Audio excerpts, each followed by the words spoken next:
अच्छा, तो अभी अभी कपिल सिब्बल साहब ने कहा है कि ये जो लालू यादव के खिलाफ सीबीआई ने जो केस क्लोज कर दिया था, उस पर फिर दोबारा केस को ओपन करने का कोई अधिकार ही नहीं है, अदालत में कह रहा है। तो हाँ, उस पर कहा गया कि मिसलीड मत करिए, नहीं और नहीं सुनिए, एसआईआर वाले मुद्दे पर भी मिसलीड कर रहे हैं वो। नहीं नहीं सुनिए, क्या है, एक साथ अभी तो सूर्यकांत जी वन बाय वन स्टेप कर रहे हैं, और हमें हम्म। आशा है कि बहुत जल्दी वो दिन आएगा हम्म। जब इसी सुप्रीम कोर्ट में कहा जाएगा कि हम्म। मिस्टर सिब्बल, हम्म। आपने फ्रिवोलस आर्गुमेंट किया, ओवररूल्ड आर्गुमेंट किया, आपके खिलाफ हम कंटेम्प्ट का नोटिस निकाल रहे हैं, आपको परजुरी में हम प्रोसिक्यूशन ऑर्डर कर रहे हैं, ये हम देखना चाहते हैं बहुत जल्दी वो दिन। तो अभी मैं आता हूं मुद्दे पे, देखिए। लेकिन ये तो करवाना चाहते हैं सर, ये तो वो चाहते हैं कि ऐसा हो जाए तो हम इसको पॉलिटिसाइज कर देंगे, कि हाँ, देखिए लेकिन अब तो वकीलों को आर्गुमेंट से रोका जा रहा है। ऐसा भी कर सकते वकीलों हैं। को नहीं, सुनो, वकीलों को नहीं, डिसऑनेस्ट वकीलों को। आप ईमानदारी से आर्गुमेंट कीजिए। अगर जज आपको रोकता है तो आपके पास में रेमेडी है, वो ऑर्डर खारिज होता है। देखो, एक लैंडमार्क जजमेंट है, मैं आपको जजमेंट दे दूंगा। लेकिन सभी भ्रष्टाचारी के वकील क्यों हो जाते हैं, यही हमको समझ में नहीं आ रहा है। नहीं नहीं नहीं, सुनिए एक मिनट। अभिषेक बनर्जी के भी ये वकील हो जाते हैं। नहीं नहीं ये तो सुनिए, खैर इनका अधिकार है, हाँ, वकालत तो खैर वो वो कंसल्टेशन तो देना अधिकार है। मैंने आदमी कितना भी उसके खिलाफ जो भी आरोप रहे, वकील का एक जिम्मेदारी। आपको अगर किस्सा याद होगा, 20 जनवरी को जस्टिस विक्रमनाथ जी के कोर्ट में एक विषय चल रहा था स्ट्रीट डॉग का। उसमें हाँ, हाँ। जस्टिस विक्रमनाथ जी ने वो सीनियर काउंसिलर राजू रामचंद्रन, उनको एक सवाल हम्म। पूछा। बोले, आपने उनका इंटरव्यू देखा क्या, मेनका गांधी का? उन्होंने कोर्ट के खिलाफ में क्या टिप्पणी की है? तो राजू रामचंद्रन ने जवाब दिया कि, बोले हाँ देखा है। तो बोले फिर भी आपने ब्रीफ एक्सेप्ट किया? तो बोले, मैंने तो कसब का ब्रीफ एक्सेप्ट किया था। व्हेन आई कैन रिप्रेजेंट कसब, I can very well represent the lady who is former union minister. तो देखिए, ये जो हम्म। विषय है ना, कोई व्यक्ति किसका ब्रीफ लेगा इस पे कोई ऑब्जेक्शन ले नहीं सकता। हाँ, इसके लेकिन ऊपर कुत्ते वाले, डॉग वाले मामले पे एक और मोहतरमा आई थी, वो मोहतरमा थी शर्मिला टैगोर जी। उनके वकील भी मौजूद थे। तो डॉग वाले मामले पर तो सुप्रीम कोर्ट ने, इसी को कहते हैं सर, आप जो कहते हैं ना कि टॉप पे अगर कोई कॉमन मैन का रिप्रेजेंटेटिव बैठ जाए तो उसका इंपैक्ट क्या होता है। उन्होंने कहा कि ये सारे वकील जो हैं, आप तो 10-15 कुत्ते रखते हैं, कुत्ते से कोई परेशानी नहीं है, कुत्ता एक बढ़िया जानवर है, सबको रेस्पेक्ट है।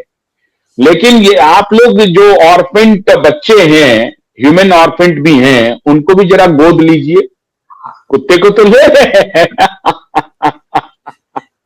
नहीं नहीं सुनिए, तो डॉग लवर फरार हो गया, और उसके बाद बोलो खबरदार, यहां से भागो, यहां से। देखो अभी ना, आपको मैं एक बताता हूँ, अभी बहुत अच्छा लाइन है। हम्म। मतलब सूर्यकांत जी की लीडरशिप में क्या होता है मालूम है क्या? हम्म।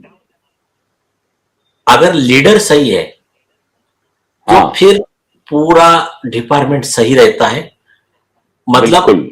हाँ, उसकी मतलब ये भी रहे ना, तो भी उसको डिसिप्लिन में रहना पड़ता है। इवन करप्ट भी हिसाब में रहते हैं। हम्म। हाँ, तो अभी क्या सिब्बल और सिंघवी के खिलाफ कोई पिटीशन उनके अदालत में है क्या? आप जो कह रहे हैं कि कोई, कि इनके डिसऑनेस्टी या इन्होंने। मैं वन बाय वन आ रहा हूँ, सुनो। तो अभी जो मुद्दा पहला आपको एक मैं क्लियर करता हूं, क्या रहता है, दोनों चीजें। किसी वकील ने किसी का ब्रीफ लिया, इसके लिए उसके ऊपर आरोप नहीं करने का, हाँ, उसका हम्म। रीजन और एक मैं क्लियर कर देता हूं। अपन बैलेंस रहना है, जहां गलती है वहां नहीं हम्म। छोड़ना है। हाँ। इसका अपना जस्टिस मार्कंडे काटजू, हम्म। मार्कंडे काटजू और ये है क्या नाम है उनका, जस्टिस ज्ञान सुधा मिश्रा। इनका एक हम्म। लैंडमार्क जजमेंट है। वो हम्म। लैंडमार्क जजमेंट है, एक मिनट में बता रहा हूं आपको।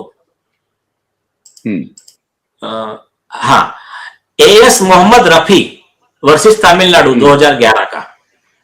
तो अभी उस लैंडमार्क जजमेंट में उन्होंने गीता वगैरह कोट करके इंडिया का कॉन्स्टिट्यूशन वगैरह करके एक्सप्लेन किया, पूरे इंटरनेशनल लॉ, इंडियन लॉ सब मिला के। उन्होंने कहा कि एडवोकेट को जज नहीं करना है अपने क्लाइंट को, लीगली उसको क्या प्रोटेक्शन अवेलेबल है उसके बारे में उसको बोलना है, उसके बारे में उसको डिफेंड करना है, कोई प्रॉब्लम नहीं। ये और कुछ बार एसोसिएशन क्या करते थे, रिजोल्यूशन पास करते थे कि इस व्यक्ति का वकालतनामा कोई नहीं लेगा। उसके ऊपर वो जजमेंट आया कि ये सारे ऐसे डिसीजन, सारे ऐसे वकालतनामा ये अनकॉन्स्टिट्यूशनल है, इलीगल है, और that people are not following the message of Gita. Bhagavad Gita को भी कोट किया उन्होंने। हो गया। अब ये एक पॉइंट है, उस पर हमारे को कोई ऑब्जेक्शन नहीं, आप किसका भी केस लड़ो, नो प्रॉब्लम। अभी अनोखे लाल का केस है या फिर सुप्रीम कोर्ट का 2025 का सोवरेन प्रजापति का केस है, उसमें कहा कि वो क्लाइंट के पास अगर वकील नहीं है तो वकील देने का जिम्मेदारी जज का है, वो भले ही ना मांगे कोर्ट उसको वकील दे, तो ये उसका अधिकार है, उस पर अपन नो ऑब्जेक्शन। सिब्बल साहब, मनु सिंघवी साहब किसका भी केस लड़िए, लेकिन केस लड़ते समय उनकी क्या जिम्मेदारी है, इसके ऊपर बहुत इंपॉर्टेंट है। 1927 में इलाहाबाद हाईकोर्ट का फुल बेंच बैठा था, री अहमद अशरफ वकील, री यानी सो मोटो। उसमें एडवोकेट को क्लाइंट का झूठा प्लीडिंग काउंटर साइन करने के लिए 10 साल की सजा देके प्रैक्टिस उसकी खत्म कर दी, प्रैक्टिशनर सस्पेंडेड। कब का जजमेंट है? 1927 का, प्री इंडिपेंडेंस। हाँ, और आज भी वो लॉ लागू है। और अच्छा, मतलब 102 साल के बाद भी, 100 साल के बाद भी वो लॉ लागू है, इसमें कोई अमेंडमेंट नहीं हुआ। अरे फॉलो करते हैं अभी भी भाई, लो लैंडमार्क है। और अभी लेटेस्ट एक जजमेंट आया 2024 में सुप्रीम कोर्ट का कुशा दुर्गा का, उसमें उन्होंने कहा है, सुप्रीम कोर्ट ने सीनियर काउंसिल की धुलाई की अच्छे से, उन्होंने कहा कि आप कोई पोस्ट ऑफिस तो हो नहीं, आप की जिम्मेदारी है जो भी प्लीडिंग है वो सही है क्या और लॉ में बैठती है क्या, ये आपको कोर्ट में सबमिट करना है। अगर आप कोर्ट को गुमराह करने का ट्राई करोगे, then you are also equally liable. उसमें क्या कहा कि ये कपिल सिब्बल हो, अभिषेक मनु सिंघवी हो, ये सिद्धार्थ लूथरा हो, या और भी कोई वकील हो, जूनियर वकील क्यों ना हो, सीनियर की जिम्मेदारी ज्यादा है, क्योंकि सीनियर रोल मॉडल रहते हैं ना जूनियर के, तो ये सिखाओगे क्या आप जूनियर को? तो इनकी जिम्मेदारी क्या है कि ईएस रेड्डी का बहुत बढ़िया जजमेंट है, जिसको अभी 2025 में सीजीआई के बेंच ने फॉलो किया। क्या ऐसा मान के चलिए कि एक मैटर में एक कॉमन मैन, गरीब आदमी आ गया, एक पिटीशन लेके, सतीश सालियान आ गया, उसके पास में वकील नहीं है, ऐसा मान के चलिए। एक जूनियर वकील आ गया, कोई सादा, जो भी उसकी कैपेसिटी थी 500,000 रुपए, बेचारे ने बोला भाई इतना ही दे सकता हूं मैं, या फिर उनको लीगल एड से फ्री का वकील मिला, और अपोजिट में आरोपी की तरफ से सपोज कपिल सिब्बल, मनु सिंघवी, ये 15 आ गए। तो अभी जो हमारे सीजीआई सूर्यकांत जी ने एक ही वर्ड में इनकी सबकी दुकानदारी, जो डिसऑनेस्ट वकीलों की, बंद कर दी है, वो मैं बताना चाह रहा हूं। अभी पूरा देश गौर से सुनिए। वो है नेशनल जुडिशियल पॉलिसी। उन्होंने कहा कि एक पॉइंट पे एक ही लीगल पोजीशन पूरे देश में चलेंगी, एक अलग बोल रहा, वो अलग बोल रहा, और ये गुमराह करके ऑर्डर ले रहे, ये नहीं चलेगा।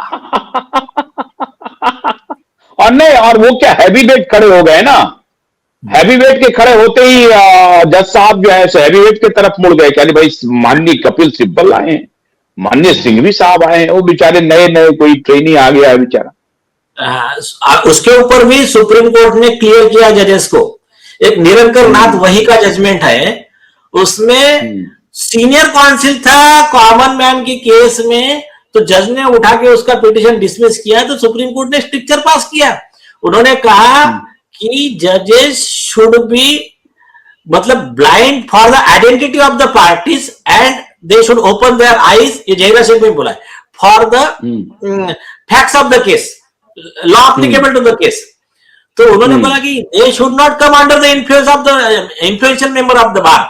ये ग्राउंड पे वो केस खारिज किया और बोला वो जज के पास केस मत दो, दूसरे जज के पास दो। श्रीरंग वाघमारे के केस में एक जज को फेवर करने के लिए, एक लेडी को फेवर करने के लिए जज ने अपने पद का दुरुपयोग किया, वो जज को डिसमिस किया गया। वो मैटर सुप्रीम कोर्ट ने अपील किया, बोला कि बराबर है, तुम अगर किसी के इन्फ्लुएंस में ऑर्डर पास कर रहे तो that is the illegal gratification of different type, ये भी करप्शन है। आप मैं बताता हूं कि सीनियर काउंसिल की जिम्मेदारी है, जो हमारे सूर्यकांत जी ने जो ये कहा ना कि नेशनल जुडिशियल पॉलिसी रहना चाहिए, उसके बेस पे हमने एक चेकलिस्ट बनाया। आप लगे तो आपके क्यूआई के ब्लॉग पे भी अपलोड कर देना, और इंडियन बार एसोसिएशन के ब्लॉग पे भी आपको मिल जाएगा। ये अभी ये इनकी दुकानदारी बहुत जल्दी बंद होने वाली है। इंटेलेक्चुअल डिसऑनेस्टी जो है, सॉफेस्ट्री, स्ट्रॉमैन फैलेसी, इनकी सब बंद होने वाली है सीनियर काउंसिल। अब लॉ क्या कहता है कि अगर एक गरीब आदमी खड़ा है, इसके खिलाफ में ये 15, 20, 50 सीनियर काउंसिल खड़े हैं, उस गरीब आदमी के फेवर के कौन से लीगल पॉइंट है, ये बताने की जिम्मेदारी ये सीनियर काउंसिल की है, अपोजिट के काउंसिल की है।